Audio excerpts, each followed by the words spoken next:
Low five. Low five. High five. High five.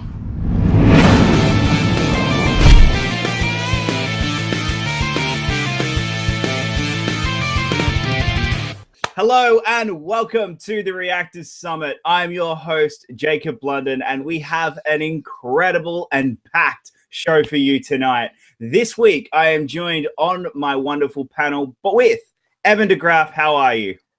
One line. Let's get together and say one line. That's how I'm doing today. Okay. Boo! You suck! Okay, that was weird. Kristen Smith, how are you? Great, I guess. I mean, that's hard to follow up. Yeah, Evan's clearly being a typical teenager on a Friday night. Matt, how are you today? Oh, what's up? What? Oh, we're doing this live? Okay. I'm here, and I think that's all you guys should be happy for. All right? It's me. Come on. And Chris Clark, how are you? Boom chakalaka! I'm doing great. Fair enough. All right, guys, we have an awesome show tonight. Matt was able to talk to Mark Reilly about the Ultimate Schmoedown competition and his retirement, and I was able to sit down with Jason Inman and talk about his role in the Fatal Five-Way this week on the Schmoedown. But before we get into all that, however, it's time for this week's recap of the only match we had with our resident Schmoedown recapper, Dale the Dude. What's going on, everybody? This is Dale the Dude Gibbs coming at you with another edition of Schmoedown Dude Talk. Fatal Five-Way coming your way today. Hell of a match, dude. I mean, hold on to your butts, okay? This was just edge of your seat, nail biting Schmoedown action. You got Harloff and Knapsack and Roca calling the match today. Always good to see the Outlaw in the house. Come on now. Dagnino, what are you doing, dude? Calling John Roca a dope. I mean, twice in this match, calling John Roca a dope. How dare you, dude? Disrespect the Outlaw? He ain't no dope. I'll tell you something, dude. Y'all need to keep your eye on Dagnino, okay? He's always lurking in the background. I don't know what he's up to, but it's sinister, okay? I mean, he's like Chancellor Palpatine. You turn your back on him for 1 second, suddenly he's Darth Sidious, okay? Keep your eye on Dagnino. And I'll tell you what, Dagnino, someday far away from now, I'm going to be sitting across the Schmoedown table from you, okay? And we're going to see who's the dope then. Now, Ken Knapsack as well, the pit boss, coolest name in the Schmoedown, Christian Harloff, dude. Come on now, dude. You broke the Schmoedown's hearts a few days ago and you beat Dan Murrell, dude. But I will say, when you walked out from behind the curtain holding that belt today, man, I think you cracked a smile on a lot of people's faces, man. We were all just like, oh, well, damn you, dude, but we love you, dude. Now, to the match. Holy crap, dude. I mean, what? Jason Inman, where'd you come from, dude? Okay, I gotta say, I did not count on you winning this match today, and for that, I am forever apologetic, all right? My bad, I was wrong, and you were right a lot, all right? And what made it even sweeter was that he beat Team Action's own Ben Bateman. Oh, Ben, too bad, so sad. I don't think I ever met a dude named Ben I actually liked. That includes you, dude. Now, that being said, the only saving grace you have, dude, is that you and that buffoon you hang out with are actually pretty damn good at the Schmoedown, and for that I will commend you hesitantly. All right? That's fair. Now, the other contenders today, oh, damn, they all played so great. My man, the Mance man, Scott Mance, hanging in there as long as you could. Live long and prosper, my dude. Always. Dewberry, always fun and entertaining to watch. You and McCougs, can't wait to see more of it. Burnett, you are an OG. Ben Bateman, you're a dick. But Jason Inman, dude, heading on to the singles tournament. Till then, I'm Dale the Dude. Thanks, Dale. Guys, let's talk about this week's match, the Fatal Five-Way. Matt, you got a pretty good surprise in this one. How are your thoughts going into the Fatal Five-Way? Well, going in, like probably everyone else, I was just focused on who's this fifth competitor, because we've seen in the other Fatal Five-Ways, when we haven't known the fifth competitor, it's kind of difficult to figure out who's going to win because you're not sure. And we found out it was Ben Bateman. Very excited, as you guys could see. Overall, I thought the Fatal Five-Way was one of the best that they've done. I thought the format of doing this, I think, is the way they should keep going because it kept everyone unless they were mathematically not even able to make it to another round, it kept everyone in, and that kept the tension, especially when you got into the last round of like Ellie Dewberry had like only 3, categories he could choose from left, and that makes it interesting. So I really, really enjoyed this one. Yeah, I do agree that I would really love to start seeing the Fatal 5-Way used a little more often in singles, not just the Inner Geekdom. Evan, what were your thoughts on the Fatal 5-Way, and do you think we should start seeing the format used more often in singles? I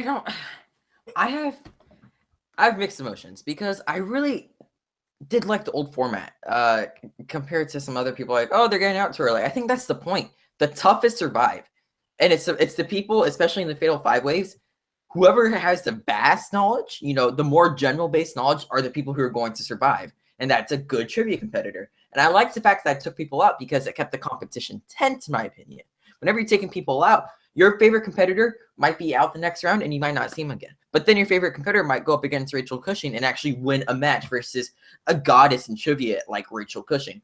So, I mean, that's what I enjoy. It's very unpredictable and it's very tense about the old format. While the new format does give, better chances to other competitors who you could argue are lackluster. So the debate here is, do you want the best of the best, or do you want a fair chance for everyone? And I can see the argument for both sides, but I'm of the opinion, like, I like those high tense matches because that's what the Schmoedown's all about for me. I don't think we get that, to refer back to the Inner Geekdom, that Jeremy Johns versus Rachel Cushing match in this format, that final in this format. I just don't see it happening. So, yeah, well, I kind of don't agree with you there. But Kristen, what are your thoughts on what Evan said and your thoughts on the Fatal 5-Way? Do you think that this is a better format than the old version they've been using in Inner Geekdom? No, I liked it. I thought it was really good, and it made it so that everyone was competitive the whole time instead of dropping people out, and then it becomes less and less competitive as it goes on. I enjoyed that the match was kind of a nail biter. Anyone in the last round could have won, and that was awesome. Of course, the biggest deal was knowing who the 5th competitor was, and everyone had their theories, but it ended up being Team Action. I'm really happy that he didn't win because I owe them some apologies. And I don't feel like owing them any more apologies. Amen. So, yeah. I mean, here's the thing. They have to come here, and we've told them that. And, they've been lackluster in their effort. So, Team Action, if you want your apology, come here, and I'll give it to you. Come on. I would also just like to point out that on this show last week, I did correctly guess Ben Bateman. I just want to point that out because it's, something I'd like to mention. Chris, as someone who is known for their apologies to Team Action, how did you feel about this one not having to apologize to them after this match? Well, Ben Bateman was Ben Bateman. Thank you for bringing up some sour notes, Jacob. It depresses me to the hardest extent. But look, I love this format because, look, I didn't know they changed the format. So if you watch our reaction, I thought Rob Burnett was going to be eliminated in the first round, and I was super, super stressed. It stressed me out. And, I like that. I do like the fact that you are stressed about somebody getting eliminated turn by turn, round by round. But at the end of the day, he lasted longer, and that's all I really cared about. And he could have won at the end. That was all I was focused on. And the match was great. I feel like the change is better for the future because, again, you could have another Mike Kalinowski incident or something in the Inner Geekdom stuff. But overall, the change was fine. It was solid. And I feel like moving forward, it was the best idea and the best plan to do so. Even though we'll miss some of the old elimination stuff, I feel like moving forward, it was a good idea in the long run. Yeah, I do believe that making this change was really smart option because one of the big complaints a lot of people have had was someone like, say, Coy Andrews, where he won against Mike Kalinowski, but that's because in the last question it came down to it. Mike was winning that entire match, and we're going to lose some of those things. Whereas in this one, the winner was the winner through the entire match. And of course, Jason Inman was the one who won. I got to sit down with Jason Inman, the winner of this week's Fatal 5-Way, and talk to him about his match and his upcoming match with the outlaw John Roca.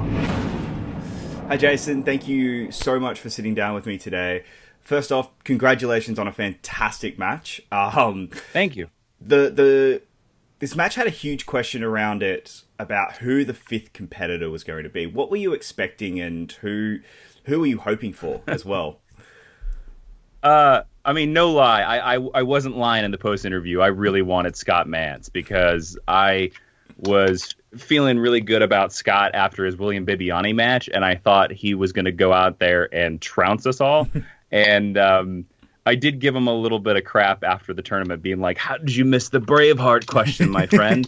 I just love the guy. I wasn't lying. I did tell every competitor, good luck. I had a lovely time. Have fun beating me. I told every one of them that before I walked out the curtain because I did not expect myself to win. When Christian asked me to be part of the Fatal 5-Way, I literally was like, okay, I'll do it to have fun, but I'm not going to win it. So the fifth competitor that was revealed in this match was Ben Bateman of Team Action. How did it feel to be able to beat him, knowing that he was the one who kicked you guys out of the tournament? I'm not gonna lie, it felt really, really good, and it was a nice little slap in the ass to the Action Army, because I've seen a lot of them come after me on Twitter, and it's nice to shut them all up for a bit. So now, whenever either one of them now say, "Who the hell is Jason Inman?" I can say, "Oh, the guy who kicked your ass." Exactly. So, given that during the match, Roca was pretty vocal about how he was rooting for you, he said, no, he's the dark horse. He could end up winning this. Does that imitate you? Is that intimidating coming into your upcoming match at all?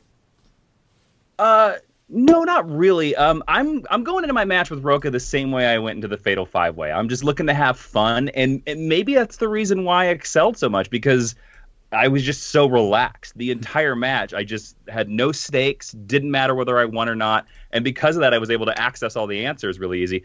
John is a hell of a competitor, and there's no way that I shouldn't be intimidated by a former champion, and I'm probably going to do the exact same thing before I walk out of that match, being like, congratulations, I'll enjoy your win, and and I do hold myself that if he beats me, I will walk out with him for all the rest of his matches.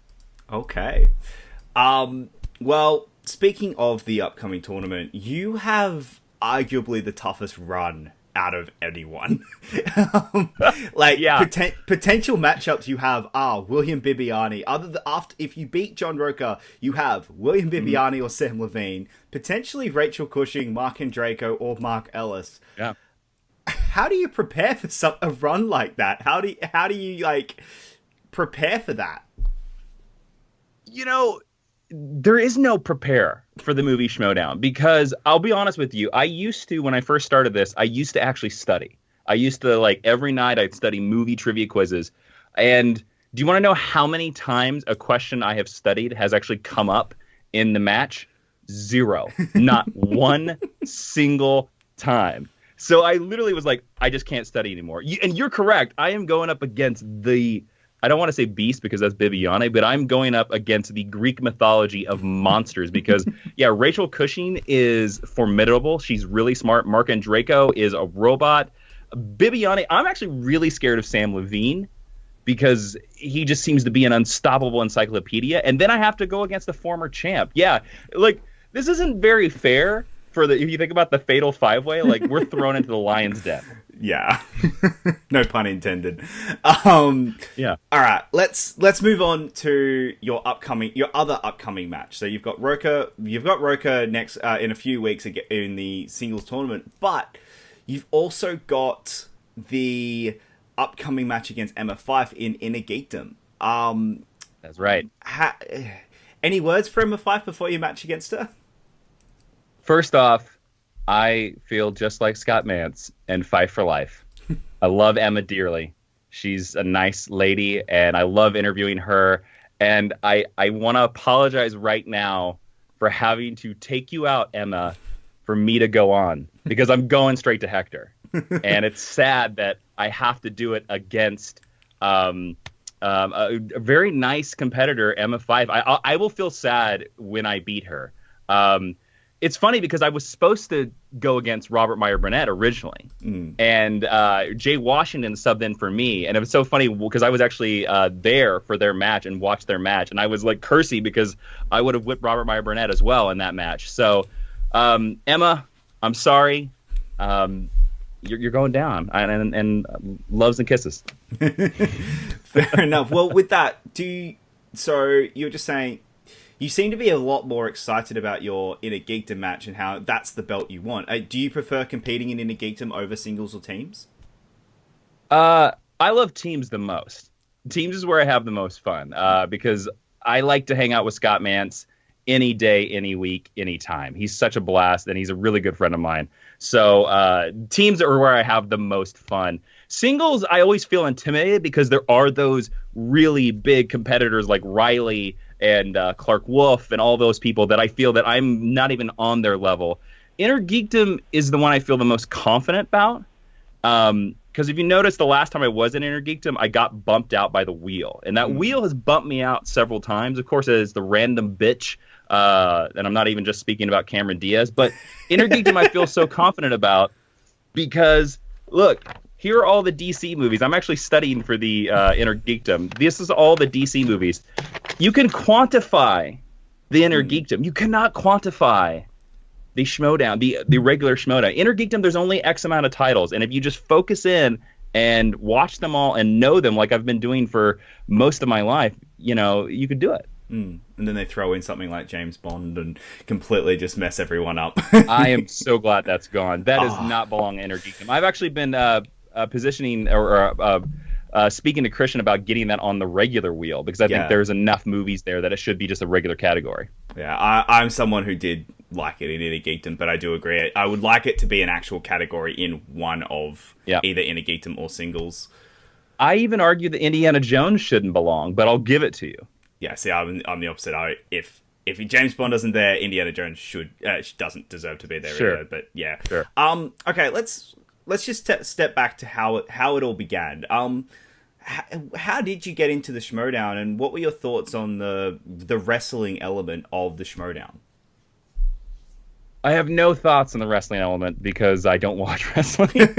And that's why my pre and post interviews, if they would leave the camera on after either one of them, the camera will shut off. When the cut happens, you'll see me standing there for 10 seconds, and I'm like, was that good? I don't know. Did you get what you wanted? I guess. Just give me a teleprompter. I don't care. Because I don't know how to fit into that world. So that's the element. The storylines is the element that I'm least involved in. That's the reason why basically I'm me. I mean, it's really me. Like when you're seeing me in the Schmoedown, that's me. That's actually who I am. I'm actually that surprised. I'm actually that, whatever, offended or anything like that. Kristen asked me to come do the Schmoedown. I remember a couple years ago, and I believe, I don't even remember what my first match was, to be honest with you. I think it was Jeff Snyder or Christian. I'm not certain, but it was a singles first, I believe. Christian just asked me because I've known him since Screen Junkies, and he was like, "Hey, I think you'd be fun. I think you should do this." And then I was pushing him to create the Inner Geekdom. I was like, there needs to be a nerd category of these, and then he doesn't let me in the first one. So there you go. Yeah, that was a bit weird at the Spectacular last year. I remember thinking it's Jason. Jason's the fifth competitor, because they did the same thing with this Fatal 5-Way where they weren't telling everyone who the fifth competitor was. But Jason, I just want to thank you so much for this opportunity to have a sit down and talk with you about the Schmoedown. Thanks for having me, man. This was fantastic, and good luck against Roca. That is going to be a great match, and yeah, I think you found the secret to the Schmoedown. Harloff was able to do it with sit back, relax, have fun, and you might actually win it. So who knows? You could come pretty close. Exactly. Yeah, just relax. Don't care about it. Exactly. Thank you, Jason, for that interview, and good luck in your match against the Outlaw. All right, guys, let's move on to the main topic of this week, the 2017 Ultimate Schmoedown Singles Tournament. Before we get into our picks and discussion of the tournament, we got to sit down with the former tournament winner and former two-time champion Mark Yodi Reilly and talk about this upcoming tournament. Thanks, Jacob. I'm here with the former two-time champion of the Schmoedown, Mark Yuri Reilly. Mark, thank you so much for being here. My pleasure. Matthew Kearns, what's up, dude? What's up? How you doing, man? I'm freaking out a little bit, but I'm fine. I'm good. Oh, you're fine. Come on. It's okay. Here we go. This is great. So, again, thank you so much for being here. So my first question is, to the person, the Ultimate Schmoedown singles tournament is starting on Tuesday. As someone who you won the very first one, what do you say takes to win this tournament? Ooh, that's a good question. A lot of luck. Seriously, I don't think the Movie Trivia Schmoedown fans get how much the wheel can really give you some luck or really be against you. But so luck is a big part of it. But you also have to be used to the game in the way that, the lights can actually do something for you. This guy has something to say. What do you want to say about what does it take to get through the tournament in the Ultimate Movie? Will? Perseverance. Killer instinct. What he said. And luck. And thank you. That's where I started. No, yeah, perseverance. You got to know your stuff. You got to answer the questions that you know. So you can't, if you're a little groggy that day, or maybe, take some energy drinks, take your ginkgo, and, you got to answer the questions that you know. And then you got to have the will in the game to know if the lights are on, the countdown's coming. If you don't know a question, listen to the hints in the questions. I apologize for anything that's sounding from my computer. I'm at work, so I'm getting alerts left and right. But answer the questions you know, and then if you don't know the question, listen to the question, hear the genre, if it's a movie title, if it's a director, if it's an actor, try to figure it out. I've done that many times where I had to kind of put two and two together, hadn't seen the movie. There was a question about Hacksaw Ridge and didn't see the movie, got the question right. Mm-hmm. That's what it takes, I guess. So knowing what it takes to win, this year's tournament is stacked. Who do you see making it to the finals and winning this year? That's a really good question. I have my eye on Drew McWeeny. I have my eye on Sam Levine, seeing as they were the ones that just beat me, the bastards. And I have my eye on Jeff Snyder. To be honest with you, I think those guys are tough. So I'd put Drew McWeeny up there, and then Jeff Snyder I'd put up there. Those are my two that I'm looking at that could possibly win the tournament. So your former teammate Clark Wolfe is playing Brienne Chandler in the first round. We all know that we lovingly at Take 3 call it the cat incident that happened last year. Do you think she beats Brienne and makes it to the second round, or does she have a repeat of last year? I think she beats Brienne and makes it to the second round. She's classy Clark Wolfe. She knows how to win. She's been there. She knows her stuff, and she's hungry. I said at the end of our last match that I was sad that we couldn't bring a belt to our team, but that's the breaks, and we played one of our best games. We put up a record number of points and still lost, which is just weird and crazy. And that's Schmoedown. So, but I got classy Clark all the way. So, as you well know, the Ultimate Schmoedown tournament makes superstars. Who's someone that maybe the fans kind of know, but you think by the end of this tournament could be a superstar? I mean, everybody in there right now are on the verge of superstardom. Rachel Cushing, you got to look out for. She's kind of there. She's kind of a superstar already. And people, have kind of crowned her a force to be reckoned with. But I'm going to say Rachel, too. I'm going to addend my my other statement. I'm going to put Rachel in there as well as somebody that you can keep your eyes out for. But Rachel's up there. And I think Stacey Howard is climbing up the ranks as well.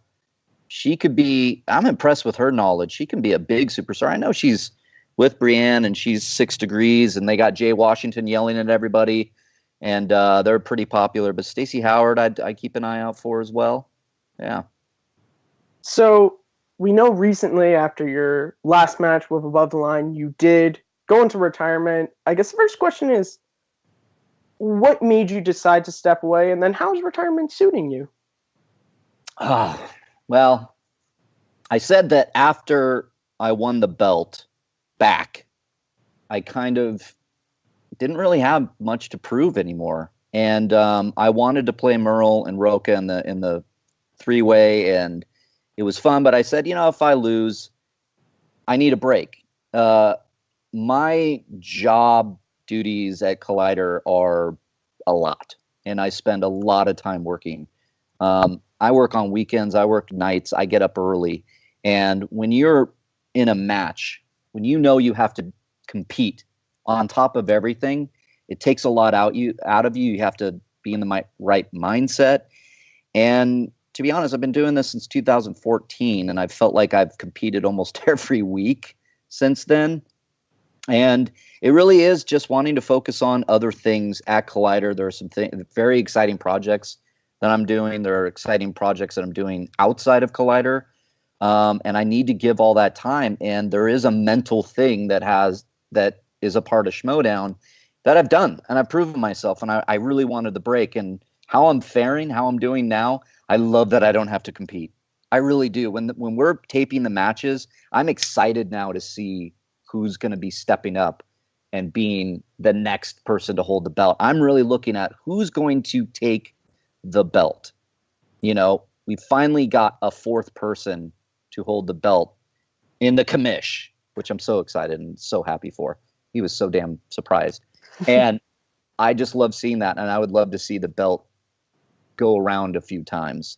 And I'd be interested to see who could do that. And then who could possibly hold on to that belt and be dominant. Is it Christian? Or somebody going to take it from him and then be dominant? So many wonderful things that I want to see. And I like watching the competitions. I like watching the tapings and being a fan. So you're talking about that match. You were there. You co-commentated. What were your thoughts on Murrell Harloff as a match? And then, of course, the announcement of the man who sadly beat you and took away your belt the first time and the second time, but I just won't talk about that, retiring himself. Murrell surprised me with that announcement. I didn't know he was doing that, but then afterwards, he had very much the same feelings that I did. Just he does a lot as well, and a much needed break for him. It shocked me, though. I was like, oh my God. And he had the same thing. He kind of proved it himself that when he won the belt back, that he could do it again. There's something about winning the belt back where you're like, okay, and you got to take a break because it like I said before, it takes its toll on you. Far as the match, I was surprised at how low scoring it was. That some of these questions weren't landing with these heavyweights, but that again is Schmoedown. Sometimes you get those questions that you don't either know because of a blind spot in your knowledge, or you're just off that day. I don't think anybody was as surprised as me than Christian winning that belt from Murrell. He just went in there, and that's, it's a comment on maybe how you should play the game. When you kind of just go, I'm just going to go in and whatever happens, happens. And that's, you end up winning. That's what I did with Roca when I won the belt back. I was like, I just hope I have a good showing. If I win it, great. If not, whatever. Did I want to win it? Yeah. But then when I won it, I was like, holy shit, that worked. I was a little bit more loose. So I saw that in their match. It was a great match, though. I just love the back and forth. I love that they're two competitors that have great respect for each other. And it was wonderful seeing. So you mentioned him. He's the man who you took the belt from. John Roca, right now, he sits as the number 1 contender going into this tournament. Do you think Roca, with the competition he has ahead of him, does he have a chance to reclaim the belt? I think everybody has a chance at that belt. Seriously, everybody in the tournament has a chance for the belt. You got to get a really good run. Got to have a lot of luck on your side. I mentioned a number of competitors and didn't mention Roca, and maybe it's a feeling I have. I think that people might be surprised. I think he'll go very far, but for some reason, I don't think he'll get the belt back. I think there are other people in the tournament that really, really want this. Not that he doesn't. I just think it's an interesting dynamic right now. And I will say this. I won't be surprised if he wins the belt back. I really won't. But there's just a feeling in me right now that I feel like there's somebody else that might squeak by and get the belt above him. So to use a movie analogy, you're saying that he's Rocky from the beginning of Rocky 3, where he's had the belt for a while, and we got Clubber Lang comes in and just out of nowhere beats him, but he's got to get that eye of the tiger back. That might be, yeah. That's a good. I would use that, yeah. So we're going to start wrapping up here. Jacob allowed me to do this after asking all the questions. I want to thank you so much for doing this. They say don't meet your heroes, but sometimes you do, and they're pretty awesome people. For anyone watching this, I founded the Yodi Alliance. I've been Mark Reilly's biggest supporter on the page, on the reactions. So thank you so much, and I just wanted to have the ability to say, I don't care if you are retired for 2 seasons, if you never come back, you will always and forever be my favorite competitor who ever played the match. So Matt Kearns, thank you, my friend. My number one fan, I guess. I appreciate that, and thanks for keeping the Yodi Alliance alive. I appreciate it. Will do. Nothing freaks me out more than Ellis name dropping me during the match when you came out. Everyone here at Tech3 was freaking out. But thank you again so much. I'm going to throw it back to Jacob. Okay. Thank you, Mark, for your time and that awesome interview and your insight into the future of this league and this tournament. Matt, how was that? That was awesome. That was, little kids, they say never meet your heroes, but sometimes you do, and they're pretty awesome. That's all I can say. Also, Ken Knapsack appeared out of nowhere. So that was awesome. And I love how in that Ken has this moment where he looks in the camera at me as if to be like, who are you? Before he answers the question. So that was a lot of fun. Yeah, well, it was a great interview, and I just again want to say thank you, Mark, so much for that. It was great to sit down and actually have a talk with you about the tournament. All right, guys, let's dive head first into the first match of this tournament. We have a lot to cover in this episode. This first match, it airs this Tuesday. Jeff Snyder versus Matt Noce. Jeff Snyder comes into this match with a 4-3 record with 2 KOs and a round 1 average of 65% correct answers. His round 2 average is 75%, with a round 3 being a cool 71%. Matt Noce comes in with a 2-2 record and a 1 KO and a round 1 average of just 50%. His round 2 average is slightly better at 63% and a round 3 average of 56%. Chris, who do you have winning this match and why? For me, Jacob, I feel like it's gonna be a slaughter. I respect Matt Noce in the team division. I just don't feel like he's a match for Snyder in this match. I have Snyder going and winning him pretty easily, and I feel like it's probably the popular opinion. And Snyder just has so much character and charisma. Matt has character and charisma too, but Snyder just overshadows him in every way, shape, and form. And I feel like it's just going to be an easy victory for good old Jeff. See, I kind of disagree with you there. I don't think it's going to be as easy as everyone's assuming. I do believe that Snyder will win this match. However, no, the stats that I just gave, they're his singles ranks. His team performances in the last 2 months have been sensational. Like we've seen, he has been absolutely performing almost better than Roca lately, and I wouldn't be surprised if he does. If this is the upset that we see in round 1. I'm not calling it. I do think Snyder wins this one, but I wouldn't be surprised if we do see an upset. Evan, who have you got? Jeff Snyder all the way. Remember, he almost beat the champ.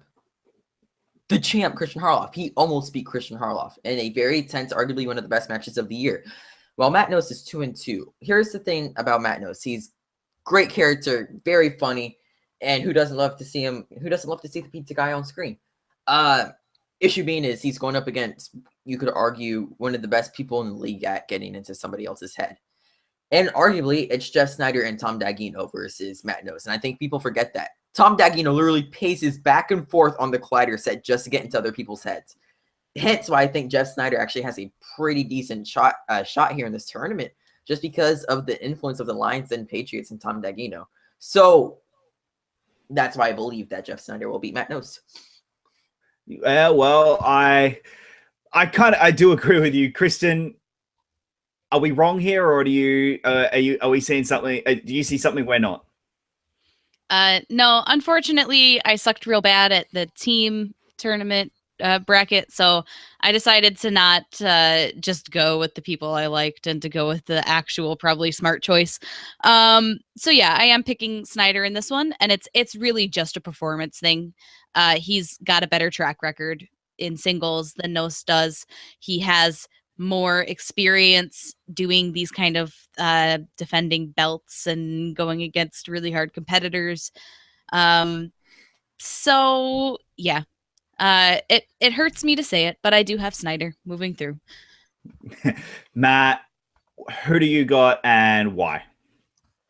Well, as someone who is one match away from winning this whole teams tournament, I think I know a lot about this stuff. Listen, people are counting out Noce because of, like you said, Jacob, his singles record, which Matt Noce hasn't had the best luck in singles.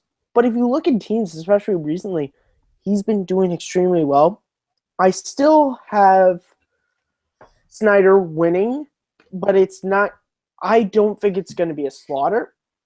I just think Snyder is a little bit more seasoned at singles. And I think, especially just looking at round one percentages, round one is a make or break sometimes. You know, as much as round two is round one, if you could do real in round one, you could survive a pretty round two. But if you fail in both, you've lost the game. So I think Snyder wins this one, but not as easily as people think. Yeah, I think it is going to come down to Snyder winning this one, but I don't think it's going to be the runaway, and I would not be shocked if Noce does manage to pull a win based on the last round. I mean, he does have the worst record in round 3, and Snyder has a really good record in round 3, but let's move on to the second match next week on Friday, September 29th, Josh McCougar versus Mike Kalinowski. The Wild Man comes into this match with a 7-7 record and a round 1 average of just 49%. His round 2 and round 3 average are both 68%. Mike Kalinowski comes in with a 2-1 record with a 1 KO and a 73% average in round 1. His round 2 and round 3 average is also 75%. Kristen, who do you got and why? All right, look. I love Josh McCougar. He is hilarious. He does amazing things at the end of the episodes, and he sure as heck knows anything you can ask him about Bad Boys 2. However, he's got a limited knowledge on some really big categories, and I think that Mike Kalinowski is just a little more well-rounded, and I think he's shown that in the teams very recently, that he is the competitor that everyone thought he was going to be. And so I think that Kalinowski will go ahead of this. And I know McCougar is a bit of a wild card because he has beat some very high profile people before.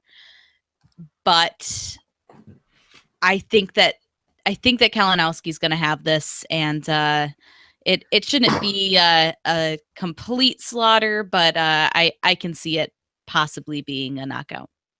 Who would have thought the Wild Man is a wild card? Evan, who have you got?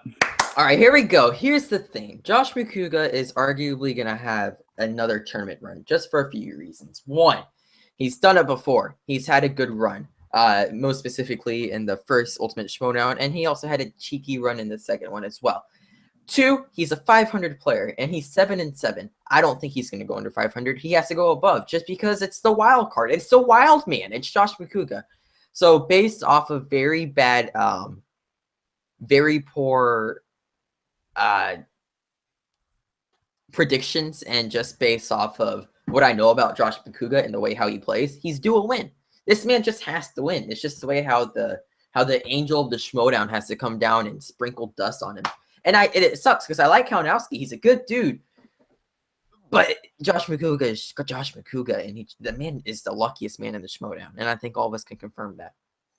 Yeah, Evan, you bring up a fantastic point in that. But look, no, you can't count out Josh McCouga in a tournament, because both tournaments, singles tournaments that they've had, McCouga's made it to a final and a semi-final, where he's been laughed out of making a run for it. And I'm torn. I am picking Kalinowski. I am picking Kalinowski because I do think that Kalinowski has got this. He has shown that he has incredible knowledge in his team matches and in his inner geekdom matches and in his singles matches. He has shown that he has incredible knowledge about the Schmoedown. I just would not be. So I'm going with the safe bet. This is me going safe. Kalinowski to me is a safe bet, but I will not be shocked if McCouga wins this and does shock everyone and win this. Matt, how far off am I? You're not. This is, as the dude once said, hey, that's just like your opinion, man. Like, I think Kalinowski is winning this one. I think Kalinowski has shown he's a triple threat in the Schmoedown, and he has shown he can perform extremely well in singles, in teams, in inner geekdom. That's important. McCouga recently has shown maybe some cracks in the luck. The Blue Fairy might not be blessing him so much in this singles tournament. I give it to McCouga. He's really lucky, but he's going up against someone who is just, I think, a little bit too well-versed in stuff. I think McCouga is, he is someone who he knows a couple of categories and knows them very well. But if he doesn't get those in round 2, he's in trouble, because Kalinowski is a killer in round 1. And I that's why I think Kalinowski, it's not going to be a blowout, but I see Kalinowski walking away with this one fairly handedly. Yeah, that's where I'm coming from, definitely. Chris, are you seeing something different than us? Evan brought up a good point, Jacob. Josh McCouga has been blessed with luck. And the luck, even though he's 7-7, his luck in round 3 is undeniable. It happens. Yes, it has happened. And yes, he is lucky. I do not feel that with the role that Kalinowski is on and how much of a momentum boost he is going to steamroll McCougs. I am sorry. This is a fact, and it will happen. McCouga is a very entertaining guy, but I don't know if he has a chance to really beat Kalinowski if he has the momentum that he's had throughout this entire tournament and the matches he's had in the past. McCouga is fun to watch, and I love to watch him. I just feel like I don't think we're going to get a McCouga victory in the next couple of weeks at all. Kalinowski has this match. Yep. Wow. Well, so we've got 4 of us saying Kalinowski and 1 saying McCouga. That usually means McCouga's going to win. That usually means McCouga wins. Probably. I mean, last year was the poor cat incident. But let's move on to week 2 of the tournament, which brings 2 powerhouse matches. Tuesday, October 3rd, we have JTE versus Drew McWeeny. I think this is subtly this could end up being one of the best matches of this entire tournament. Little Evil himself brings into this match a 5-6 record with 1 KO and a round 1 average of just 56%. His round 2 average is 76% and a round 3 average of 50%. The Godfather is coming in with a 3-1 record with 2 KOs and a 66% average in round 1. His round 2 average is an impressive 75%, but it's his round 3 that really stands out with an 80% average in round 3. Evan, who and why? This is the upset. This is the upset of the first round. JTE likes to surprise people. JTE knows his stuff. And here's the thing. People are going in thinking that McWeeny, after this team tournament, is arguably one of the best competitors in the league, which is fair. More than fair. But are we forgetting that he knocked out Bibbiani? Are we forgetting that he's had arguably one of the best seasons of the year? Like, JTE is in a prime position to run this tournament. And I think when he beats Drew McWeeny, everybody's gonna be shocked. Shocked. This is the late to the party versus a critically acclaimed match. This is it. This screams upset. And I don't know what more to say. JTE is gonna take Drew McWeeny out. And we're going to get the Snyder versus JTE match that all of us wanted. And Tom Daggino will become 2. Maybe we get half of Finstock mask. Kristen, are we getting Jeff Snyder versus JTE? No. Have you seen McWeeny playing recently? Like, this guy is not just a competitor, he's terrifyingly good. Even on one of the matches recently where he had a bad day, he still got like every single question right. This is a guy in the team tournament who almost literally did not miss a question at all in the team tournament. He is a powerhouse. And as long as he doesn't land on scores and soundtracks, which going by his last match, actually, he might be have been practicing on that a little bit. I think that he'll be fine, and I think that he'll beat JTE. And I'm not saying that because JTE is not very good. JTE is fine. He's just unlucky enough to be facing probably the next biggest deal in this tournament now that Dan Murrell's gone. So unfortunately, JTE, you couldn't have gone against someone a little less scary in the first round. But yeah, I got McWeeny. See, Kristen brings up a really good point there, Matt. How important is round 2 for JTE to win this match? Oh, it's extremely important, especially against someone like Drew McWeeny. Just even looking at statistics, if JT is able to get an action adventure, an Arnie and Sly, he's in pretty good. And if Drew gets maybe something he's not so great in, but listen,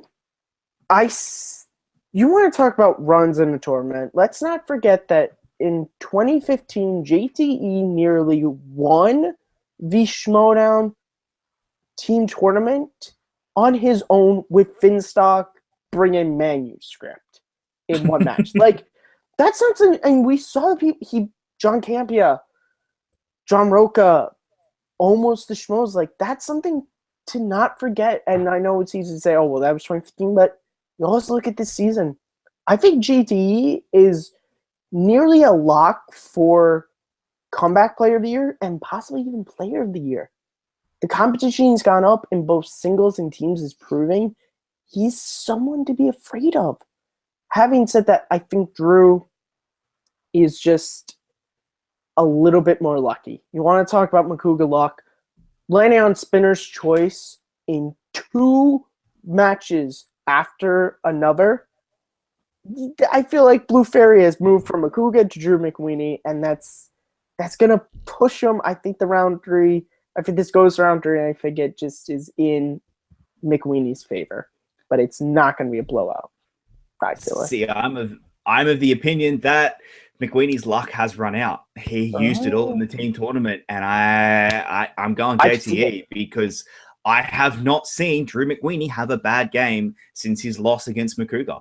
And he has gotten incredibly lucky with all of his spins. This I think Drew McWeeny. You said Makuga. He lost to Snyder. Oh fuck! Who lost? No, he beat Makuga. That's right. Don't worry. Okay. See, I since his loss to Snyder, and even then, that wasn't, luck so much, as in just Snyder knew a bit more than him. I wouldn't be surprised if JTE does win this. Look, we're going to have a great match either way. It's going to be Snyder versus McWeeny or Snyder versus his teammate. They are going to both be insane matches, but I think JTE is going to win this, and I think he will get to round 2 later. But Chris Clark, what are your thoughts? I do.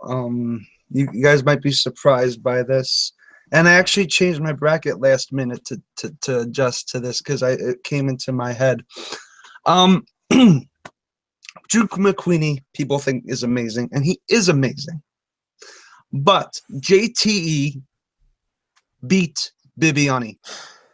He TKO'd Bibbiani. I have to go with JTE because I need that rematch, and I need Bibbs. I need Bibbs to redeem himself, so people can't keep using brothers and sisters, using JTE as some sort of groveling stool, and I hate it. So JTE has to beat McWeeny for my own sanity, so we can get that matchup in the future, which we will talk about. Okay. Well, we literally are just about to talk about it right now. Let's move on to Friday, October 6th. Sam Levine against William Bibbiani.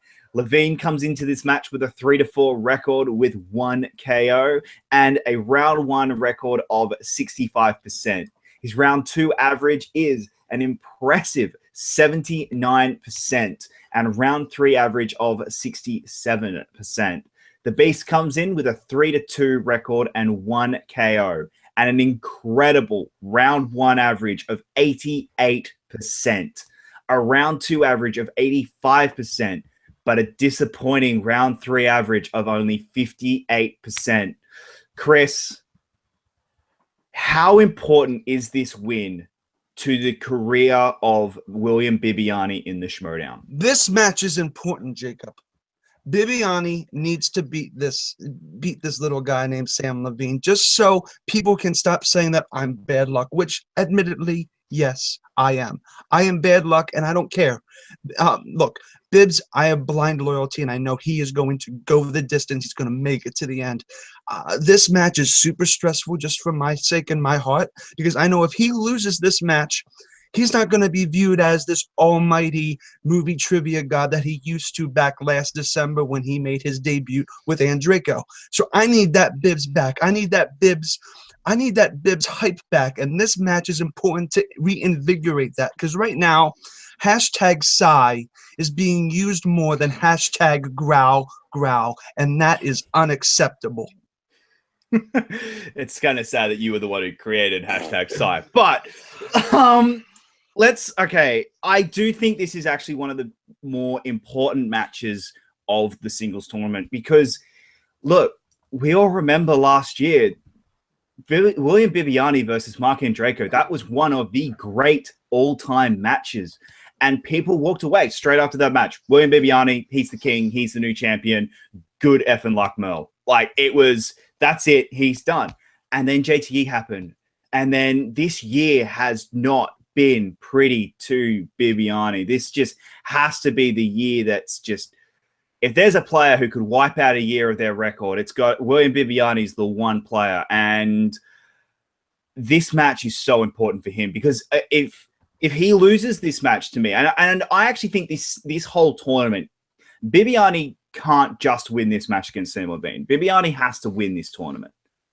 There is no other player at all who this tournament is the most important thing to them for their career in the Schmoedown. Now, I'm not going to say he's retiring. I'm not going to say any of that, but I think his reputation within the Schmoedown as the god that he was last year, for him to maintain that reputation and for him to gain that reputation back, because I think he has started to lose it.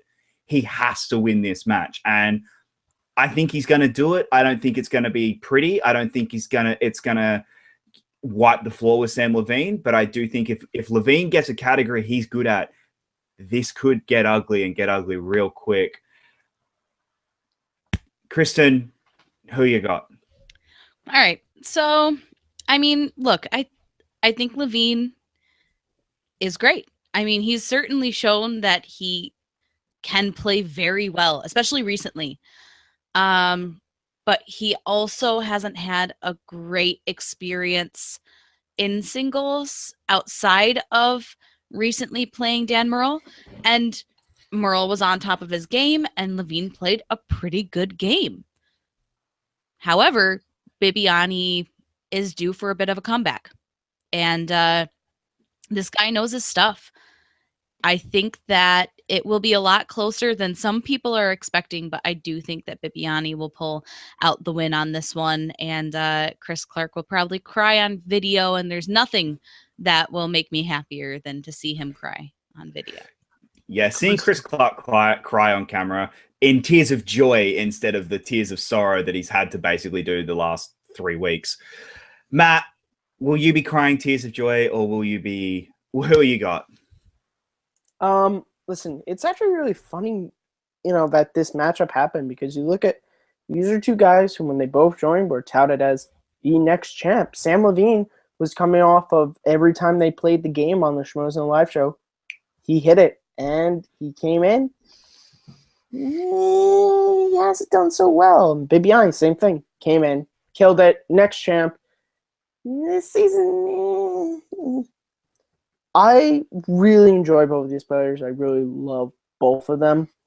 I think Bibbiani walks away with this one, with the win. I think Sam has been showing in teams, and this can just be me, I think he's been kind of not the crutch for Drew, but he's been leaning on Drew, I think, a little bit. And we've seen, especially in round 3, in these last few team matches, Sam's missed it.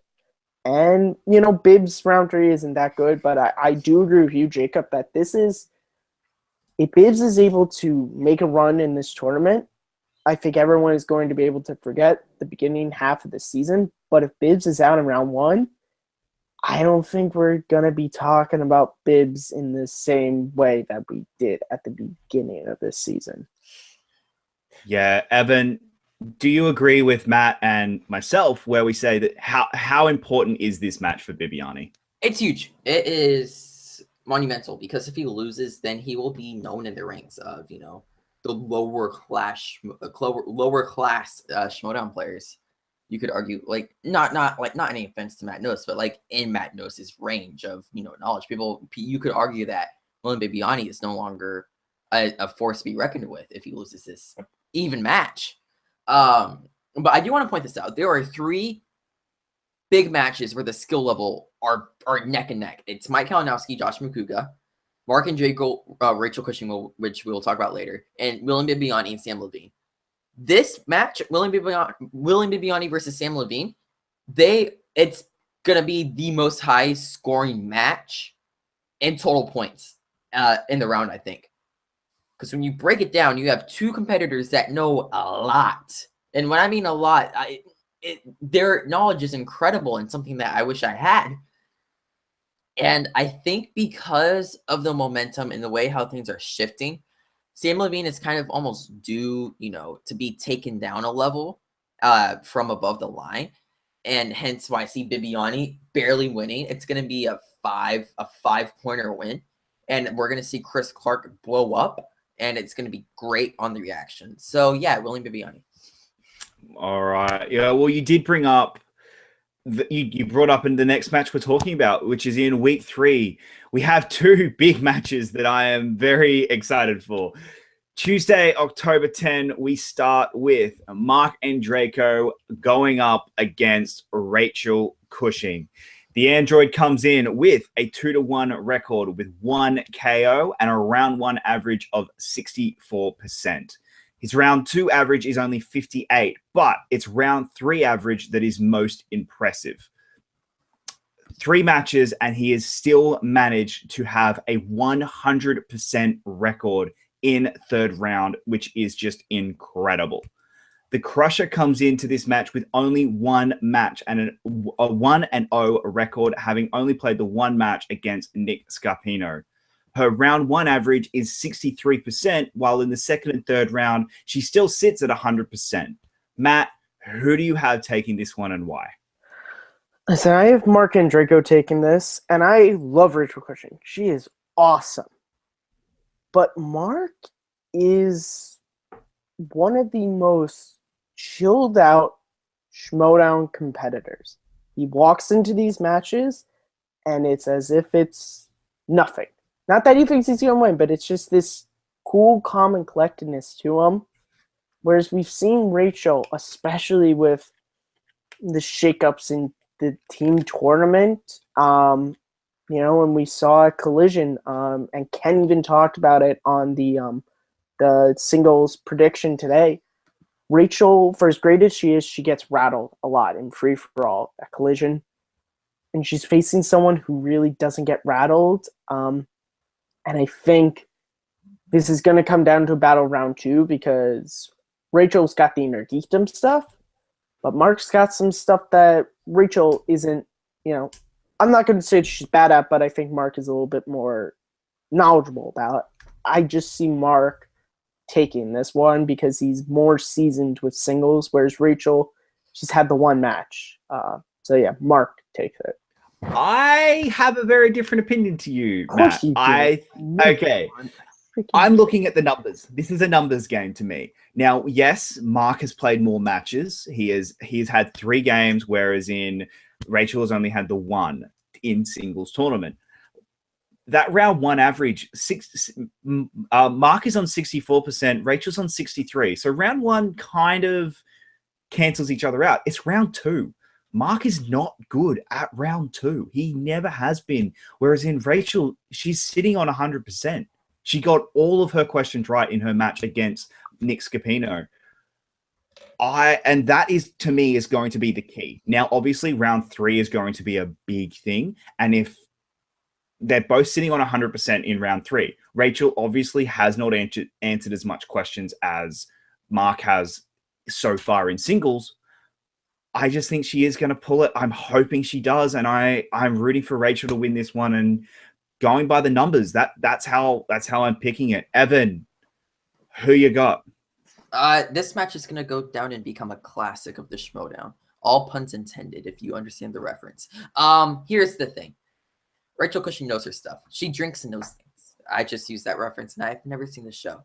She drinks and knows things. And Mark and Draco, he knows things, but he doesn't drink and knows things. So I have to go with Rachel Cushing just by that logic, and I really don't want to get crushed. So Rachel Cushing. Wow. So taking the late to the party, going against late to the party rule of don't drink in Schmoedown, but because Rachel drinks, she will win. Kristen, strange strategy? We've banned Evan from using that.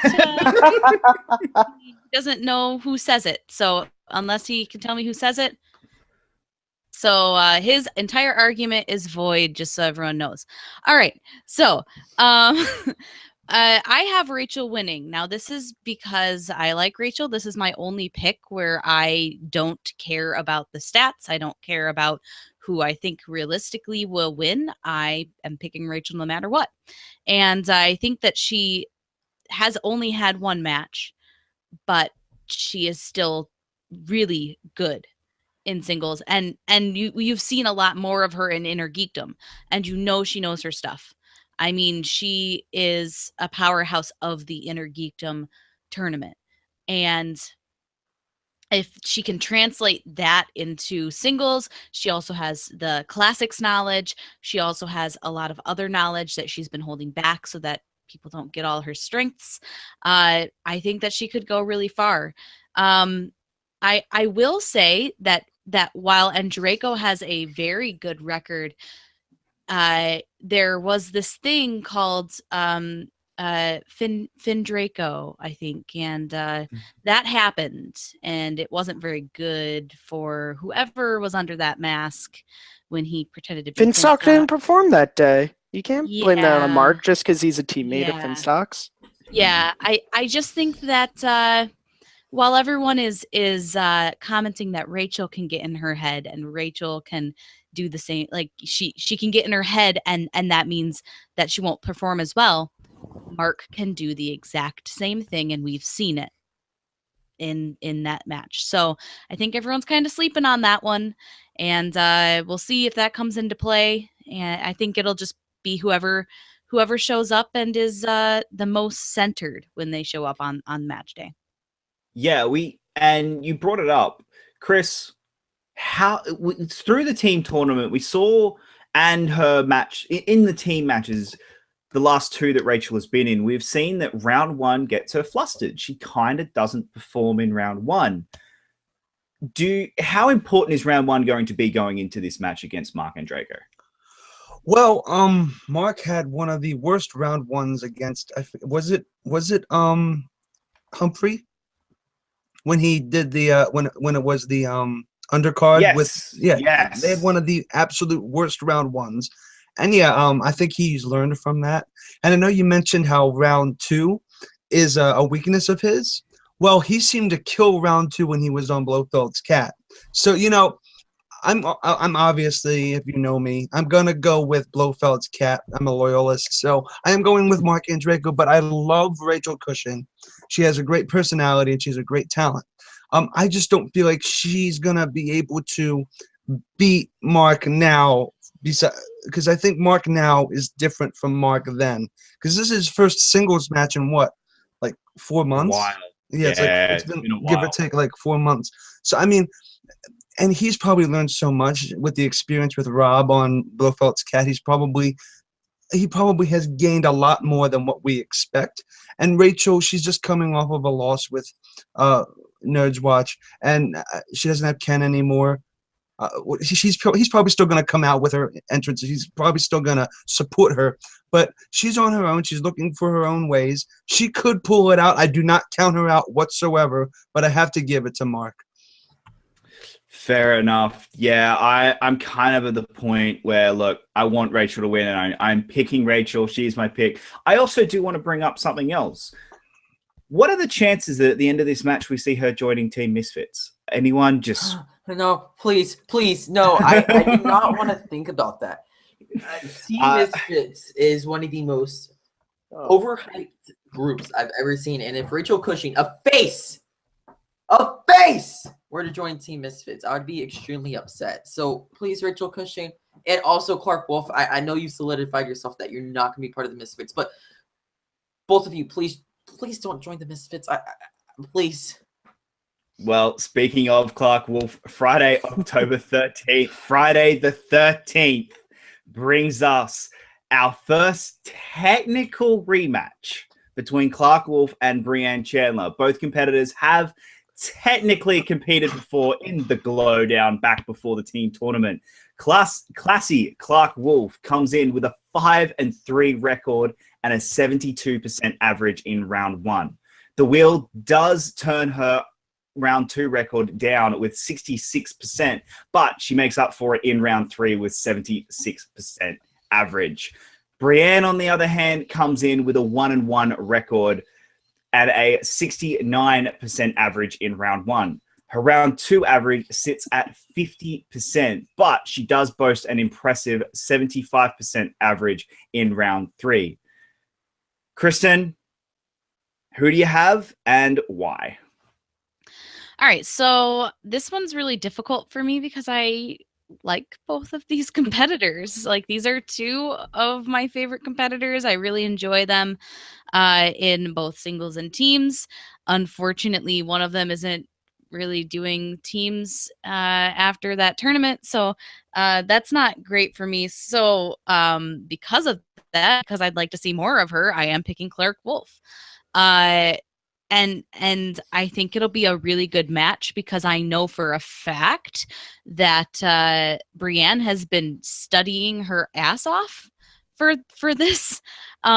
She's got like a binder full of trivia that she studies for, and she was on vacation and brought the binder with her to study while she was on vacation. So I know for a fact that she has been preparing for this tournament for a long, long time, and that is something that is very intimidating. However, Clark Wolfe has been playing ridiculously well the last few matches that she's played, and I know their teams, but I think that that does kind of translate when you're on a bit of a hot streak. I mean, she has played very well recently, and I think that that will continue on, and I really just want to see her play a little bit more, so that'd be great.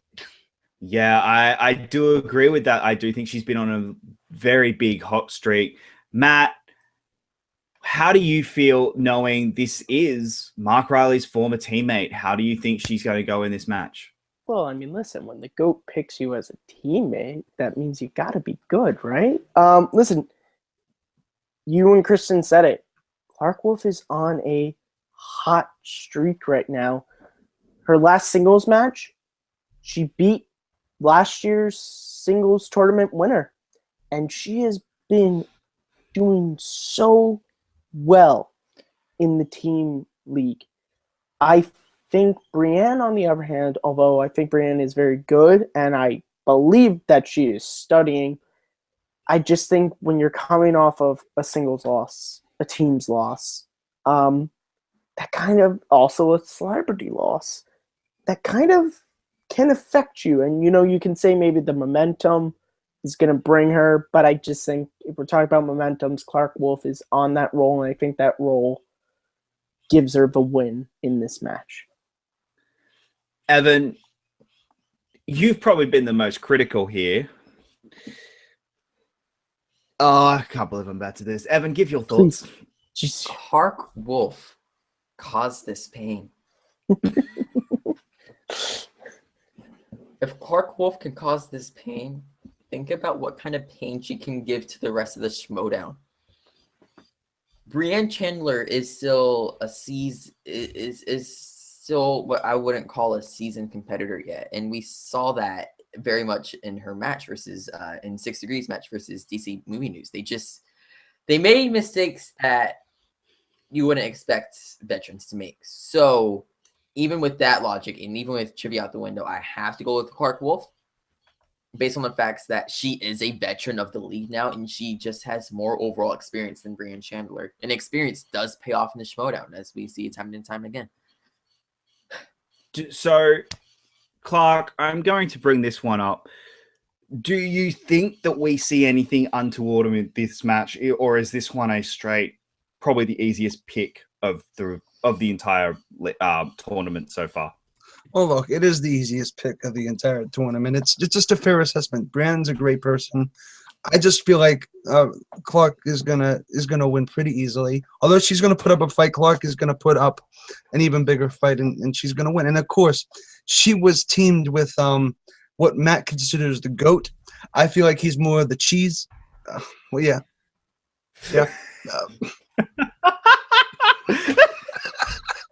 Okay, wait. I'm going to find you, and I'm going to go Liam Neeson on your ass, Clark. Oh, that was good. Yeah. That better stay in. He's more the cheese. But look, when you make cheese, you still make a good sandwich. And Clark, I think, has what it takes.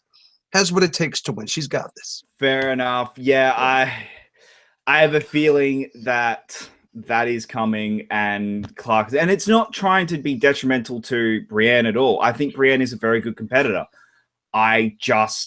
She's going up against who I personally think is the future of this league. Our last week of round one brings out two big guns. Last year's two finalists play their first match. Tuesday, October 17th, pits the 2016 Ultimate Schmoedown champion Mark Ellis against Stacey Howard. Baby Carrots comes into this match with a 5-3 record and a round one average of 70%. He boasts an impressive round two average of 81%. but it's his round 3 that does let him down with only a 68% average. Stacey Howard, on the other hand, comes in with a 1-0 record, boasting an impressive 88% average in round 1. Her round 2 average sits at currently 75% and a round 3 average of 100% from just one question asked. Evan, will you be losing another sleeve after this match? Baby Carrots is back! Baby Carrots is back! Okay, here's the thing. Mark Ellis lost to Clark Wolfe because he was out of the loop for a little bit, and now he's back in the loop. You know, he's doing things again. He's eating his baby carrots, and when you start eating baby carrots, your trivia starts coming back to you. And when I start wearing headbands and wear them to school, that's when you know I'm becoming desperate. Look, I'm not biased like Chris. I'm not unlucky like Chris. I pick good competitors to root for. I pick the right competitors to root for. And Mark Ellis is going to win this match. Although, I'm getting nervous. Something is in the air. I don't know what it is. It smells funky. It almost smells like Kurt Russell. Stacey Howard. People are saying that she might upset Ellis, and that makes me upset. But to be completely objective, he has more experience. He's made the run last year.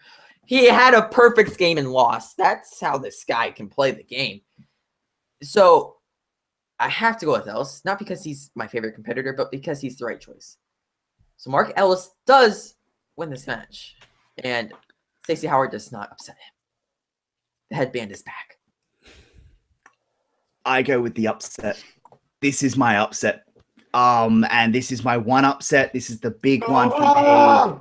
And here is my reasoning. Mark Ellis has played one match this year, and he lost it. And that is it.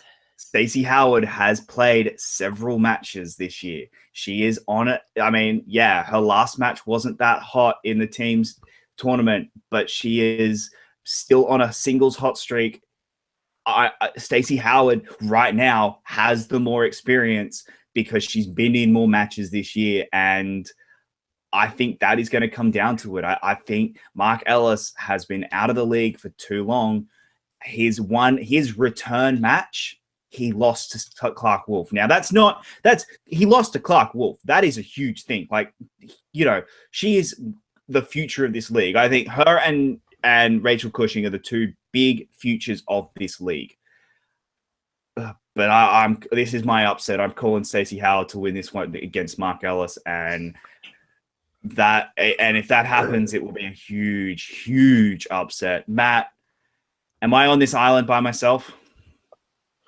Man, I wish I didn't send in my bracket today because now my brain's just. Well, you know, Mark is a seasoned person, yes, but he has only played one match and lost. Is that going to affect him? Whereas you're right, Stacey. Listen, I'm going to stay with my bracket. I think Ellis, you know, he did play the one match and lost, but he has also been commentating. He's been surrounded, hearing the questions, seeing the correct answers, and he's seen all the questions. And, you know, and that could be important. That, you know, but I wouldn't be surprised if Stacey could take it. That's my thing. That's why this would be, I think, one of the upsets if it happens, but I wouldn't be surprised if it did because Stacey, you know, she's pretty good, and Ellis, it might be the not enough play in the season might affect him, but I do see Ellis walking away with it by like one question. But, you know, I mean, Stacey dressed up as Snake Plissken, so that's worth something, I think, in my book. Jesus, Matt. Yeah, Kurt Russell really does do it for you. Chris, how does this match go? Look, I would love to rip Evan a new asshole and say that his favorite competitor is going to lose because that's what he likes to do to me. But look, the fact of the matter is Ellis will beat Stacey unless there is a huge upset like you're predicting. I don't not see that happening. I can see that happening, and that will blow my mind like an explosion. But Ellis has this charm. Ellis has this mind. You don't go in wearing an orange jacket expecting to lose. That is the best kind of logic that you can look at. Because look, he's wearing an orange jacket. He's looking at that wheel. And he's gonna spin it, and he has that charm. He has that charisma. He has that passion. And I feel like Ellis, above all else, is just gonna win because he is Mark Baby Carrots Ellis. And Stacy, I love her. She's great. I just don't think she has a chance against the big guy. And when worst comes to worst, all you got to do is smile. Okay, can I talk about this real quick? Chris Clark is the most unlucky man in the world. I don't want him rooting for Mark Ellis. If he's rooting for Mark Ellis, then Mark Ellis is gonna lose. Can I just I just want to mention that.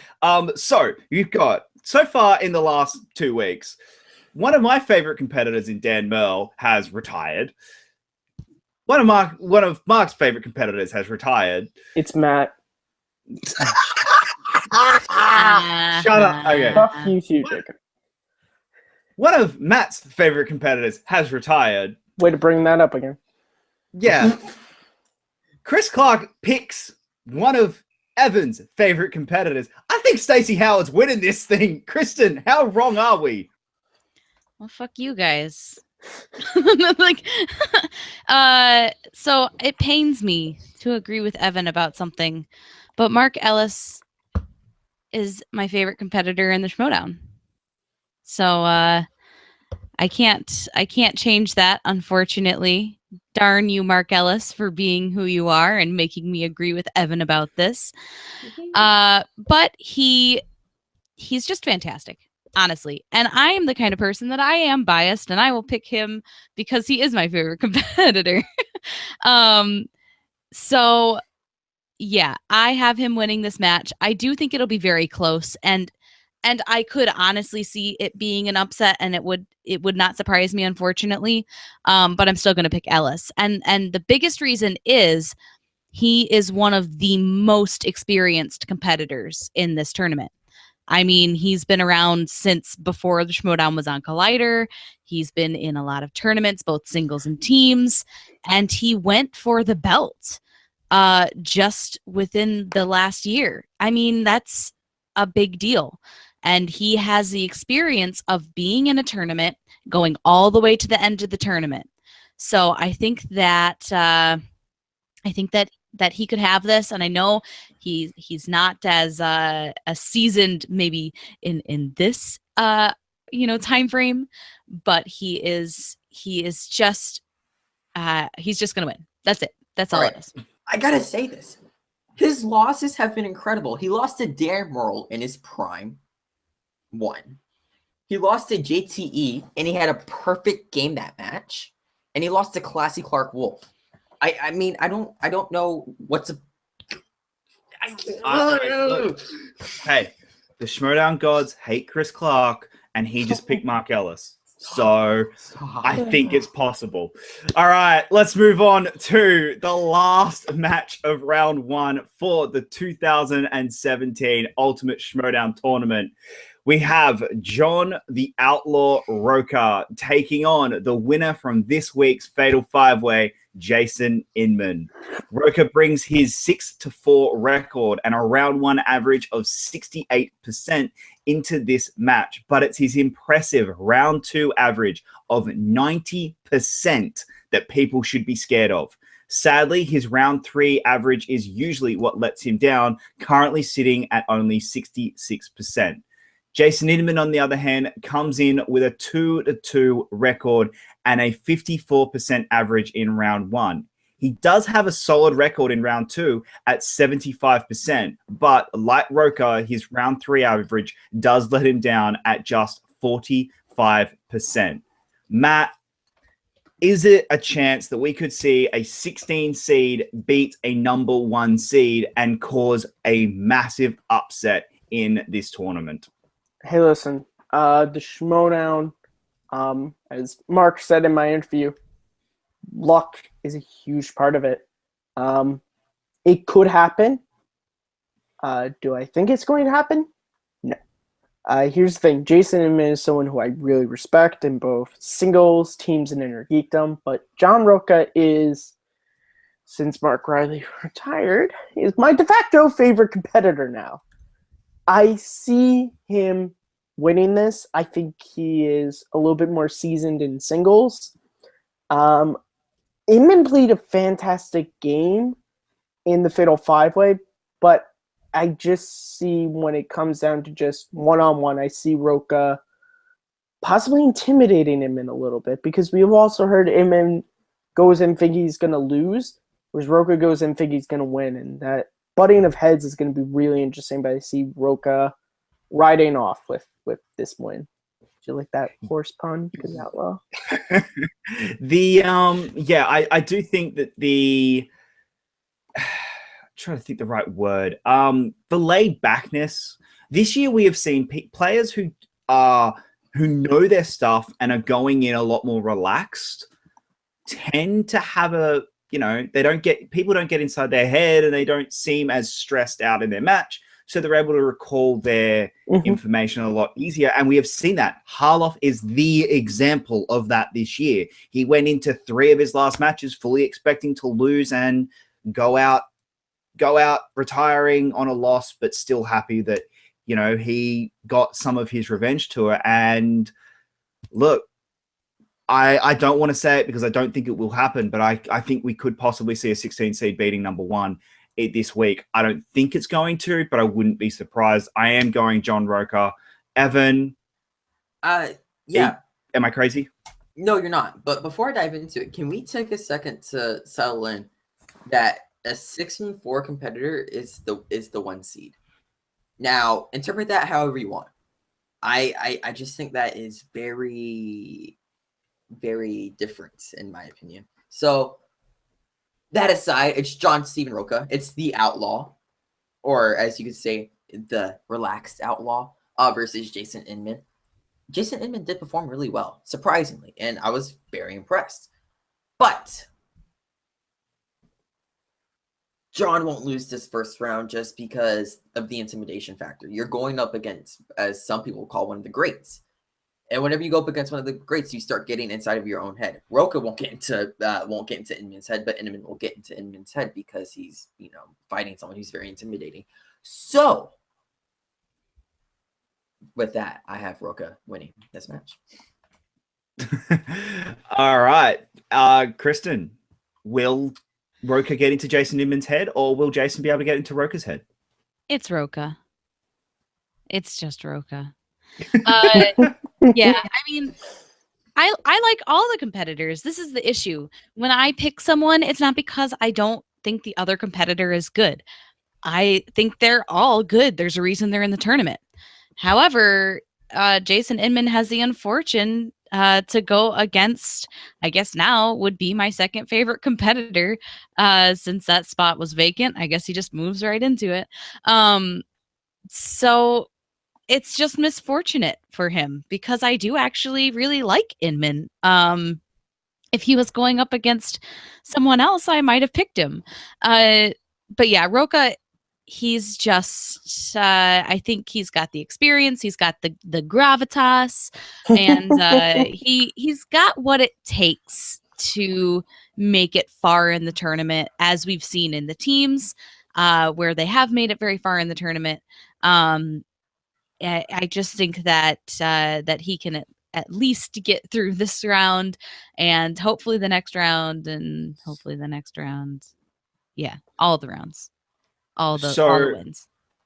So, Kristen just said that she thinks that he's going to go really far. Do you agree with that? Do you think Roca is going to be able to go pretty far? Are you kidding me? Okay, look. I love Roca, and I think for this match and this match only, I'm going to go to the grocery store and I'm going to get some Tappy Roca pudding because I'm going to eat it and I'm going to like it because he's going to win this. But the fact of the matter is he's not going to make it after this match. Look, he's going to beat Inman totally. It's going to be simple. It's going to be easy. But He's going to go up against Bibbs. And that matchup is going to be great. We're going to talk about that later. But I don't feel like he's going to go far. But Roca is a strong player. Nobody can deny that. His 6'4" record accurately demonstrates how good he is. He's gotten 6 wins in the Schmoedown. That's nothing to scoff at, regardless. So, yeah, I feel like Roca does have this in the bag. Jason Inman is a great, great player, and he knows his stuff. But I don't think he's going to match up neck and neck to Roca, and Roca's just going to proceed, and Jason's going to bow out. And that's how I feel like it's going to end for Jason. Yeah, I'm going to go with Roca. I think Roca wins this, and I think Roca wins it fairly easily. Well, that is it for round 1. The rest of October brings us the remaining quarterfinals. Evan, give us your 4 matchups and who you have winning each and why. Okay, well, here we go. We have John Roca versus William Bibbiani. We have Ellis versus Rachel Cushing. We have Clark Wolfe versus Josh McCouga. And Snyder versus JTE. Roca versus Bibbs is very interesting because this is a rematch that all of us have been looking forward to for a very, I think it's been 6 months or so. And this is something that all of us have been looking forward to just because of the rivalry has been growing ever since, the horse people have broken up. I have to go with Bibbs for this one because John Roca, I think him being 6'4", people don't actually see that maybe he's on a bit of a decline.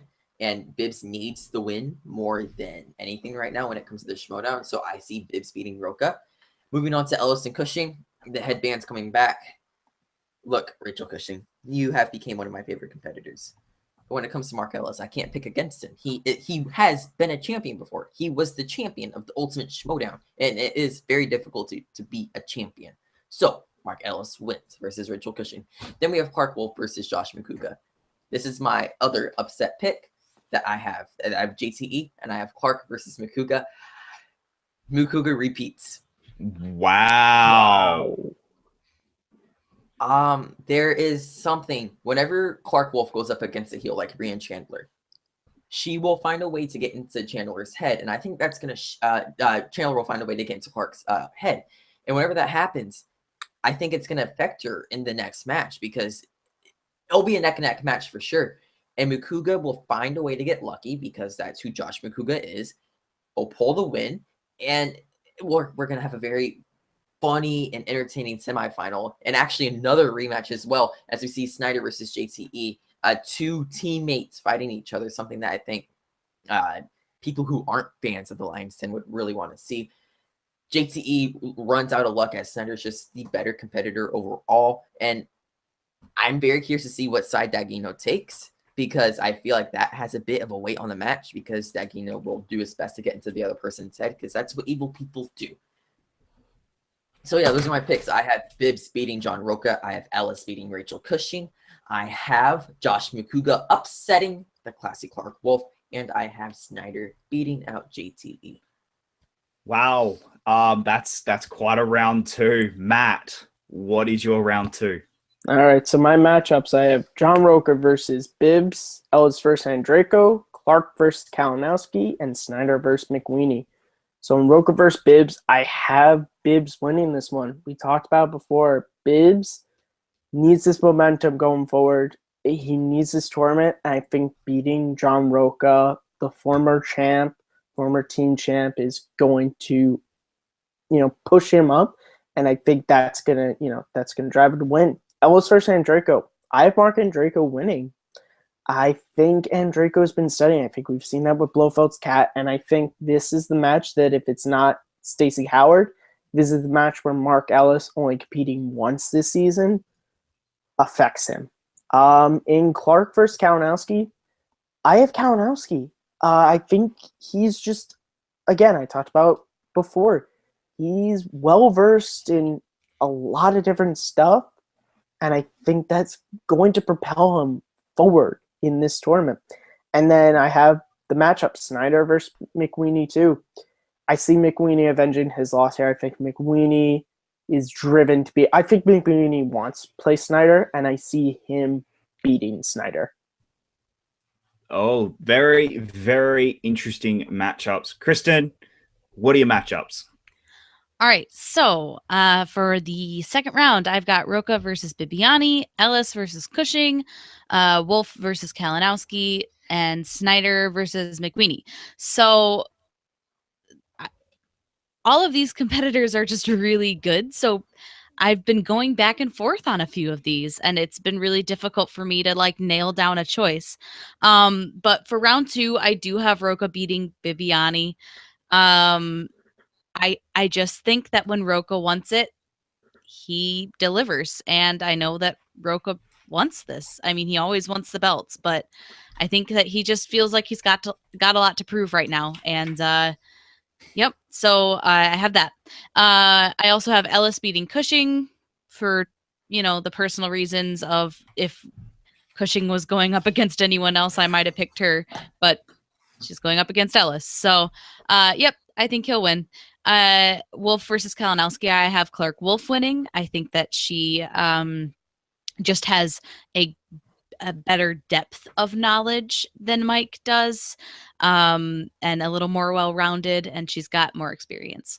And then for Snyder versus McWeeny, this is the one that I went back and forth on the most, and I finally landed on McWeeny winning this one, and I think a lot of that is just based on past performance, at least recently. Snyder really hasn't played too much recently. I think McWeeny's maybe played a little bit more, at least with teams, because he's been in the tournament.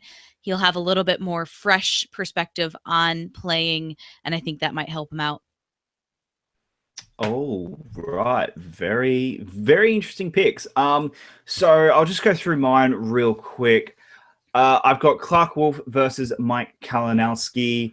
I'm going Clark Wolfe for this one, just simply because I think she is the future of this league, and I think she'll be fairly dominant, and she will win this one fairly easily.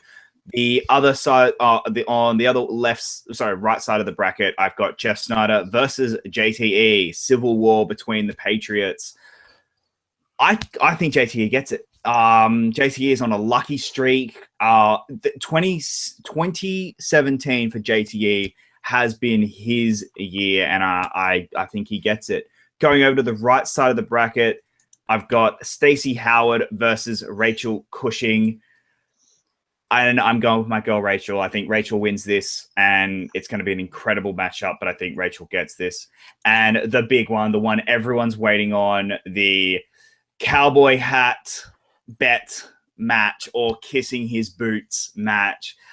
Sadly, I do think John Roca loses his cowboy hat at the end of this match, and Bibbiani beats him. It pains me to say that as a Roca fan.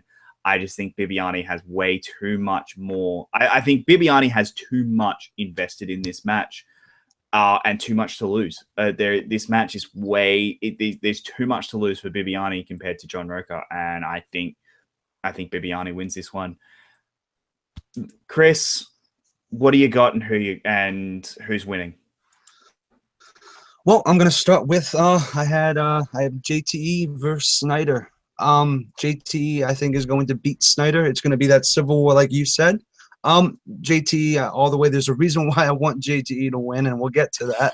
I have Clark versus Kalinowski, and I do have Kalinowski beating Clark. I know that Clark was almost a team champion, and Wolves' skill is amazing, but I feel like Kalinowski has been stronger in his single stuff as of late, and I feel like Kalinowski has that drive to defeat Clark, and it's going to be a close match, but Kalinowski by a hair. Then I have on the other side Ellis versus Draco, and I have to, even though I would love an Ellis versus Bibbiani match, just for the reaction alone, I have to be loyal, and I have to go with the Blofeld's cat member, Mark Draco. He is going to cream and turn Ellis into carrot pudding. It's gonna happen, and I'm sorry, Evan, but it will happen. Don't you look at me like that, young man. I'm gonna slap you, honey. And then okay, yeah. And then I have John Roca versus Bibbiani, and this is going to be the match of the the entire bro chick bracket, not bro chick bracket. It's gonna be okay. 1 second. Did I say bro chick? I meant bro chick because a bro chick is an epic bracket, but a bracket. John Roca versus Bibbiani. Bibbiani has everything to lose. John Roca has nothing to lose. Bibbiani's gonna beat John Roca, and that will be that in the cowboy hat. Period. Wow. All right. Some fantastic matchups, but let's move into November and the semi-finals. Kristen, what are your two matchups and who wins? Okay. This is real difficult. So I just want to make sure that I have them right. Sorry. Okay. So this is really very difficult because I've got Roca versus Ellis. I hate that side of the bracket. How dare you put my top two competitors on one side of the bracket facing each other and not in the finals together? How dare you, Schmoedown? Yeah, so that's the one side of my bracket. And then the other side of my bracket, I have McWeeny and Clark Wolfe. Again, the second half of the bracket, I've been going back and forth on, and I have McWeeny winning it. Unfortunately, I just think that he's a little more steady under fire in more stressful situations. And so I think he'll win that one. And then I have Mark Ellis pulling ahead of John Roca. It's just a 1 and a 2, I gotta go with my favorite. Sorry. Love you, John Roca, but baby carrots for life. Matt, who are yours and who have you got winning? So I have. I'm calling this the Tournament of Redemption because I have Bibbiani versus Draco. I think Bibbiani wins. I think he's on with teams. He's on a bit more of a roll. Yeah, he's coming off of a loss, but it wasn't an upset like what Bibbiani's coming off of, and I think that's gonna take it. And then I have Kalinowski versus McWeeny. I think Kalinowski wins this. I think he's been playing in singles a little bit more, inner geekdom, teams. I think Kalinowski has a lot. His team was beat by Above the Line with McWeeny, and he was beat by McWeeny, but there's something, and I'm not sure what it is, there's something about Mike and the way he talks about these post-match interviews about the game. I just see him pulling this one out and winning. Wow. All right. Chris Clark, who are you two and who have you got? Well, here we go. Here it comes, walking down the street. All right. We have Kalinowski versus JTE. No question. JTE slayed the beast. JTE is beating Kalinowski. So there you go. That's easy. Bada bing, bada boom. The other one, Bibbs versus Draco 2. Bibbs versus Draco 2. Now we know how legendary Bibbs versus Draco 1 was. This could be close. This will be close. This will not disappoint, and this will happen. Mark my words. Yodi Reilly. Hi. No, that was a bad pun. Oh my God. But look. Bibbs versus Draco 2 is going to be phenomenal. It will break the game. It will break our minds, and it will blow our minds, and it will be great. And sadly, the android will again crash and burn, and the beast will climb the Empire State Building to victory. So yeah, I have Bibbs and I have JTE going into the final. Evan, anything different? Okay. Well, let's jump onto the right side of the bracket first. I have Makuga versus Snyder.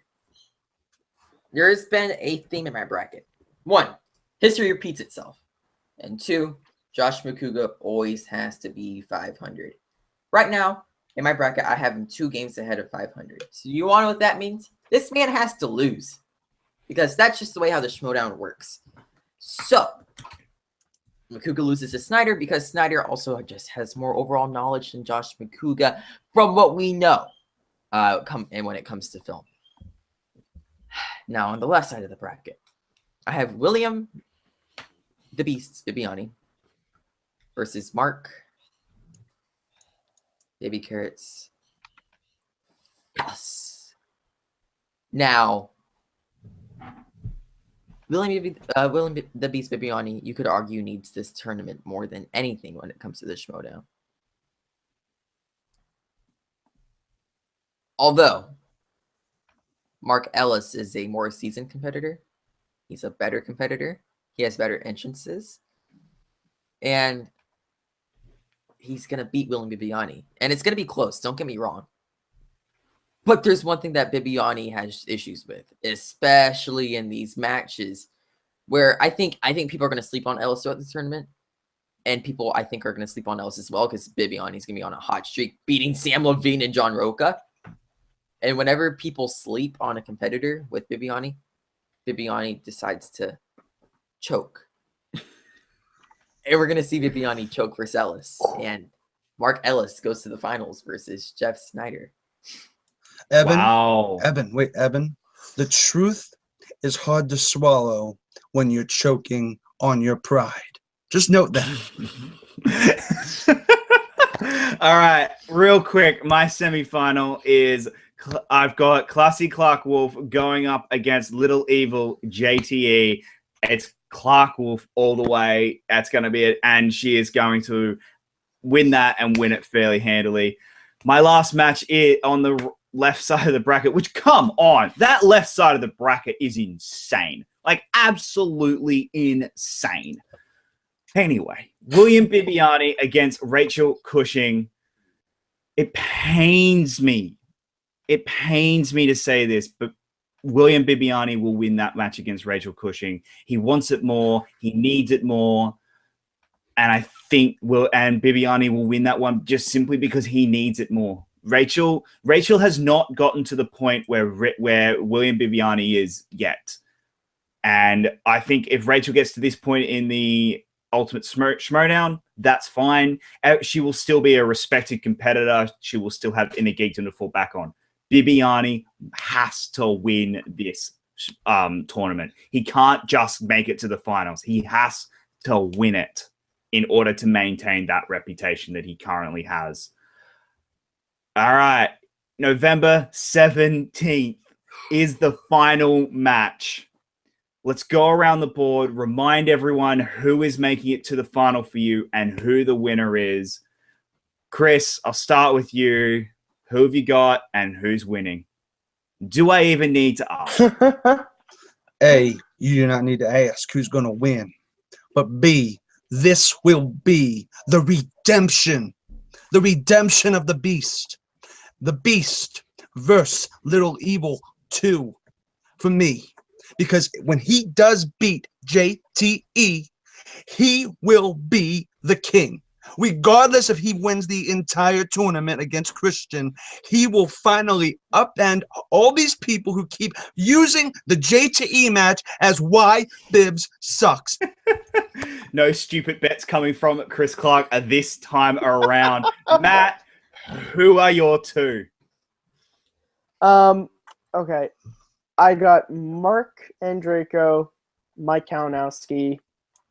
I got Mike Kalinowski winning this. I think he's just a little bit better of a player than Mark and Draco. And I think, Mike is a person who I think people are sleeping on in this tournament. I see him making this run and winning it. I just think Mike's got a really, really tough run to make it to the final. But, Kristen, what have you got? All right, I have Mark Ellis versus Drew McWeeny.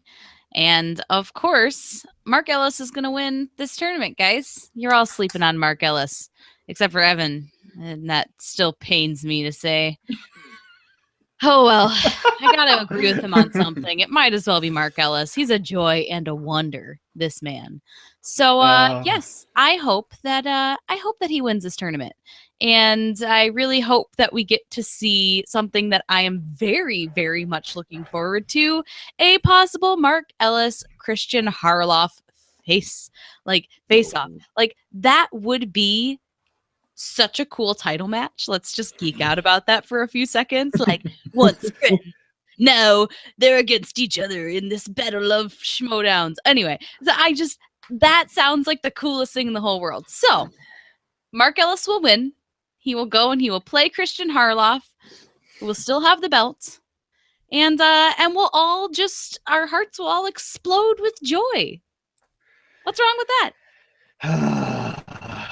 No, nothing wrong with what you've just said.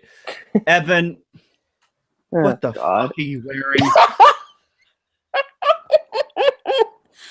Who have you got? I don't even need to ask, but oh wow. Mark Ellis is gonna win this tournament. Back-to-back Ultimate Schmoedowns won. Here's the thing, he's going up against the Snyder. And I actually think he's probably the most dangerous competitor in this tournament because the Snyder has Tom Dagnino's back. Or Tom Dagnino has Jeff's back. And that scares me because Tom Dagnino, he is a part of the game. I don't actually think people understand his presence. This man paces. He is in people's ears. He goes, shut, John, shut. And that may or may not have happened during the collision that actually almost saved Jeff during his match versus Harloff. So this match will arguably be better than Harloff versus Snyder, which is very hard to do. But when you put up Ellis, this guy who puts a smile on everyone's face, who likes to eat baby carrots, who is a god in the Schmoedown, he has to win this tournament because people are like, oh no, he's gonna be losing in the first round because he lost to Clark Wolfe. He lost to Clark Wolfe on his first match back. Like I don't know what more you want. This man will be champion and he will be playing the match that I think all of us truly want. Christian Harloff versus Mark Ellis in the title match. So Mark Ellis wins and Jeff Snyder is still begging for that number one contenders match. I don't see it happening like that. I think there's no way a competitor goes back-to-back tournaments after retiring at the end of his last tournament. There is no way a player can do that. That would be insane. And I just think it would be... Anyway, my final two are Clark Wolfe versus William Bibbiani. And to just annoy Chris even more, Clark Wolfe is winning this one. Bibbiani just misses out on winning his tournament, and Clark Wolfe goes up for her well-deserved title shot against Christian Harloff, and I think she wins it fairly comfortably. But, guys, that is our Ultimate Schmoedown singles tournament preview. But, guys, before we leave, Kristen's dog actually made her own bracket. Kristen, give us the results of said bracket. So, my dog selected her own bracket. It was a very scientific manner of choosing. So I'll just go through the rounds real quick. She has Roca advancing, also Bibbiani advancing. We also have Ellis and Draco. That is the left side of the bracket. The right side of the bracket, she went Wolfpack. Because, she's a dog, of course. Kalinowski. And then she had the upset, Noce, moving into the second round, and JTE. So we disagreed on some of that, but, we still love each other. Round 3, we have Bibbiani beating Roca. We have Ellis moving on. Kalinowski, and surprisingly, JTE still in here. And then our final will be Mark Ellis versus Mike Kalinowski. And the big winner, guys, drum roll or not, Mark Ellis. So me and my dog, obviously, we're very connected. We're spiritually connected. Mark Ellis will win the Schmoedown, guys. Now, this is the correct bracket. It's the most logical bracket anyone could ever pick. So if you have not submitted yours yet, my dog already submitted this one. It went into the Schmoedown email. And if this bracket is a winning bracket, then I guess my dog will go to California. I don't know. But yes, guys, that's your winning bracket. We don't even need to have any more discussion. You got it. All right. I just before we wrap up here, Matt, I want to ask you, what is the big surprise of this tournament? What are we talking about at the end of this tournament as the big moment that everyone is talking about for the over the break? Wow. I think the moment we're talking about is going to be John Roca versus Bibbiani. I think that is going to be an extremely hyped up match. And I think we're going to be talking about the moment, again, going by my bracket, Roca losing, taking the hat, and whatever Bibbiani chooses to do with that hat. All right. Evan, what is the big moment we're talking about at the end of this tournament? Obviously, Ellis beating Snyder, but I want to go into something else. Makuga's run. He's gonna have he's gonna beat Mike Kalinowski, which is gonna be a great match, and he's gonna have to have 2 rematches in this bracket. He's gonna have to play Clark Wolfe, and he's gonna upset Clark Wolfe like he did before, and then he has to play Snyder. He's gonna lose to Snyder, and it's just gonna be proof in the Schmoedown and proof in life as well. History repeats itself, and I think that's gonna be a very interesting storyline to tell with Makuga, as he is a 500 competitor, as I said, for the 500th time. So yeah, Makuga. Chris Clark, what's your big moment that everyone is talking about coming out of the Schmoedown? Well, what's going to happen? Trust me on this. After round 1, Mark Ellis will be down in the semifinal match before the actual between Bibbs and Ellis. Mark Ellis will be down 15 points. And Bibbiani will be giving Mark Ellis his first knockout. And Mark Ellis will be crying, and it will be a sad, pathetic game, and it will be a game that will go down in history. A bad game that will bring Bibbs to the top, and we'll see, like, it will be one of the most controversial games, I predict, and I know it will, and it will be awesome. It will be amazing. Mark will try, but Bibbs will conquer. Wait a minute. You don't have Mark Ellis playing William Bibbiani in your bracket. Oh, I don't. That's right. Are you thinking about my dog's bracket? Because I did say it was the correct bracket. All right. All right. Well, Clark clearly doesn't trust his own bracket. Kristen, what is the big moment everyone is talking about coming out of this Schmoedown? The big moment is my dog cracked the code, guys. She's gonna have 100%. And then she'll be the co-host on a match, and you guys will all have to eat your words. No. Ruff, ruff, ruff, ruff. She's adorable. She would just sit there and it would be great. So I think that one of the best matches, round 2 is just going to be full of amazing matches. Because I have Roca Bibbiani, I have Ellis Cushing, and I have Snyder McWeeny. And I think, actually, Snyder McWeeny, I think, is going to be the best match of this tournament. I think that it's going to be amazing. And it's going to be a nail-biter. And I think that they've got enough of a little bit of a rivalry building that I think it could just be real, real good. And I'm looking forward to that one a little bit more than I'm looking forward to some of these other ones. So, yep, you guys are all jealous you don't have the winning bracket. That's all I'm saying. my big upset for my big moment that everyone is going to talk about coming out of this one is Rachel Cushing and Clark Wolfe for our new team. That's the big moment. And that's going to come after one of their matches, and that is a big thing that is going to happen after this. I have no inside scoop. I have no nothing. That is just me full on bull, just going, nah, this is what I think is going to happen. It's going to be completely 100% wrong.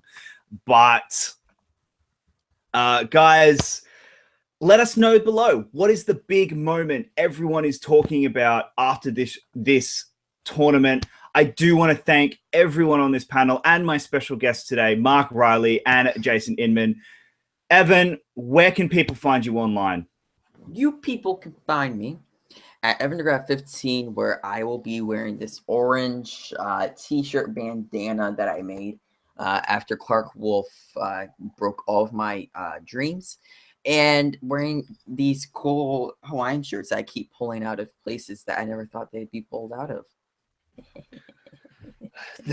Not touching that one with a 10-foot pole.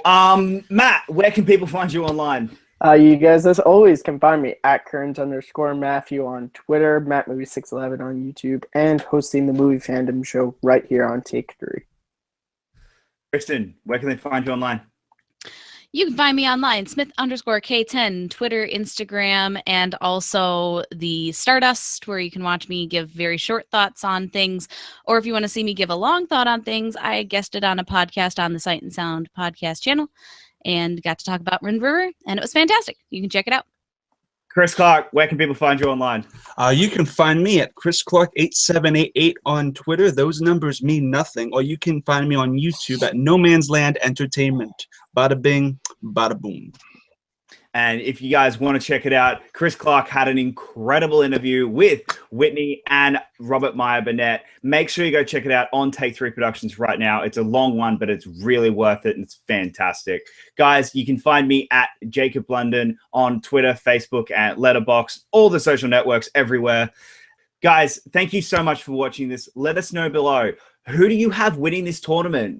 And who do you want to win the tournament? What match are you most excited for? And what do you think is going to be the big upset?